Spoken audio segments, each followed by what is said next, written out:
vous qui vous apprêtez peut-être à partir en vacances avec vos enfants et peut-être ceux de votre conjoint, vous vous demandez sans doute si tout va bien se passer, surtout si les conflits existent déjà à la maison en dehors des périodes de vacances. Alors pour ça, on va vous donner quelques conseils sur ces familles recomposées qui doivent partir en vacances ensemble. Quels sont les moyens qui devraient vous permettre de partir l'esprit un petit peu plus tranquille? On va voir ça donc avec le docteur Stéphane Clerget, pédopsychiatre. Il y a quelques règles d'or à respecter quand on part en famille recomposée. Oui, la première règle d'or, c'est que la rencontre entre les enfants ne doit pas se faire pendant les vacances. Il vaut mieux qu'ils fassent connaissance avant de partir. C'est-à-dire si chacun des conjoints a des enfants de son côté, c'est bien voilà. ça. La deuxième règle d'or, une fois qu'on est sur place en vacances, c'est instaurer des règles. Par exemple, qui va débarrasser la table, qui va mettre dans le lave-vaisselle, le tour de salle de bain. C'est source de conflit, ça, Stéphane. Oui, mais alors, c'est les parents qui décident, ils se mettent d'accord et ils décident, voilà, toi c'est ça, toi c'est ça.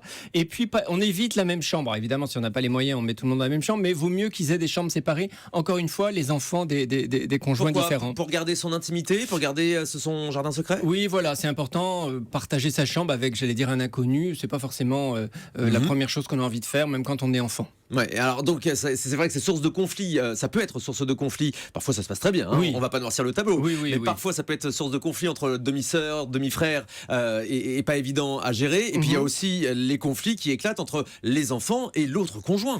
Tout à fait. Alors les conflits, d'abord il faut pas en avoir peur, parce que c'est important qu'il y ait des conflits entre les enfants. Pourquoi ? Parce que ça apprend aux enfants à résoudre les conflits. Donc en tant que parents, on est des modèles pour les aider à résoudre les conflits. Alors chaque parent doit intervenir sur ses propres enfants. Évidemment, pas en tant qu'avocat, mais en tant que juge, pour dire ce que tu as fait là n'est pas bien, mais on n'attaque pas l'autre enfant. À chaque parent, la responsabilité de ses enfants, ça c'est absolument fondamental. Oui, mais on peut avoir envie quand même d'intervenir sur l'enfant de l'autre, non ? Oui, mais on l'évite. On l'évite, d'accord. On l'évite, surtout si on n'est pas évidemment en famille recomposée depuis très longtemps. C'est si ça. on est ensemble depuis plusieurs années, il n'y a pas de souci. Oui, les règles ont a priori déjà été établies. Voilà, mais en attendant, pour faire connaissance, eh bien, chaque parent s'occupe de ses propres enfants. Et s'il y a vraiment... Chacun dans son coin. Chacun dans son coin, exactement. Et s'il y a un différend entre les parents, ils règlent ça, mais pas devant les enfants. Bien évidemment. La phrase qui revient souvent et qui est très très difficile à entendre pour les beaux-parents, les beaux-pères, les belles-mères, t'es pas ma mère, t'es pas mon père. Quand ça vient de la part des enfants de l'autre conjoint, c'est très difficile à entendre. C'est vrai, ça sent le vécu. En tout cas, effectivement, famille recomposée pour moi. Si on dit au beau-père, t'es pas mon père, eh bien le beau-père dit en effet, je ne suis pas ton père, je n'ai pas l'autorité de ton père, j'ai l'autorité de ta mère. C'est ta mère qui me donne son autorité en tant que beau-père. J'ai l'autorité de ta mère et non pas de ton père. C'est une autorité par délégation. Donc le beau-père représente la mère et non pas le père. Et la mère peut dire, mais tu sais, ton père serait pas d'accord non plus avec ça. Donc il faut aussi inclure l'autre parent. Ça c'est important. Oui, évidemment. C'est important aussi que l'autre parent, si ça se passe bien, conseille à l'enfant de bien se conduire avec son parent, avec son beau-parent. Et là aussi, parfois, il y a des relations qui peuvent être conflictuelles entre les nouveaux conjoints de part et d'autre. L'important, c'est vraiment de réussir à souder cette famille recomposée. Oui, parce que c'est vraiment l'intérêt des enfants. Finalement, c'est un des bénéfices de la séparation, finalement, la famille recomposée. Ça peut être ça, c'est-à-dire se faire de nouveaux alliés. Pas forcément des frères et des sœurs au sens pur, mais des frères et des sœurs de lait, des alliés. Et c'est l'idée qu'il faut transmettre aux enfants en disant, tu sais, tu n'as aucun intérêt à t'en faire des ennemis.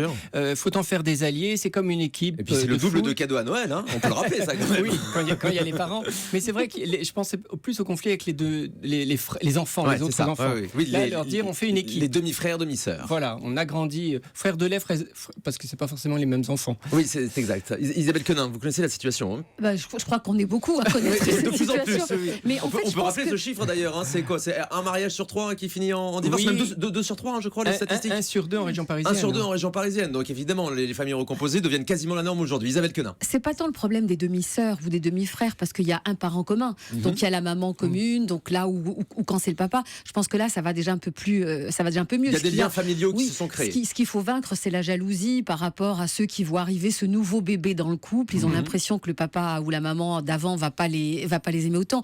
Mais souvent le problème, c'est l'écart, ce que j'appelle l'écart de frères ou l'écart de sœurs, c'est-à-dire ceux qui partent en vacances ensemble, mais ils n'ont aucun rapport avec la famille recomposée, c'est-à-dire qu'ils sont les enfants du mariage précédent. Et donc là, c'est pas la maman, c'est pas le papa, il y a rien en commun. Et c'est assez compliqué parce que c'est vraiment le terrain où tout peut se jouer. Comme les enfants n'ont qu'une seule envie, c'est que leurs parents se remettent ensemble. Dès qu'il y a une brèche, ils s'y engouffent. Oui, c'est ça, docteur Clerget. C'est ça, mais effectivement, ce que j'appelle, moi, ces frères de lait et ces frères de sœurs, ça peut être aussi des bonnes surprises, surtout quand il y a une grande différence d'âge.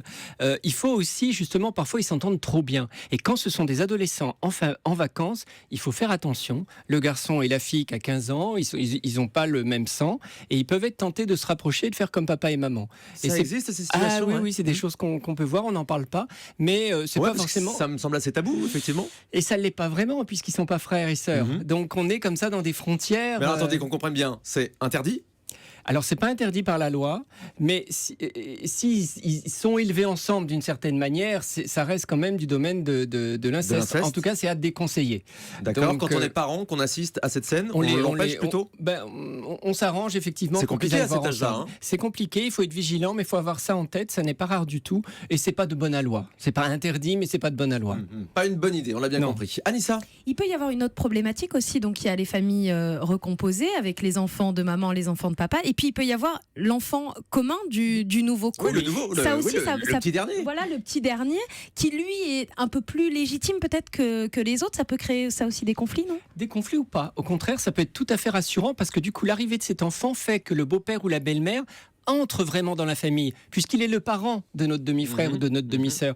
Et des fois, c'est un côté rassurant et ça permet à l'enfant, ok, ça y est, le divorce, c'est bon. Je vais arrêter de fantasmer sur le retour de mes parents ensemble. Donc ça peut être un côté un peu apaisant qui calme le jeu.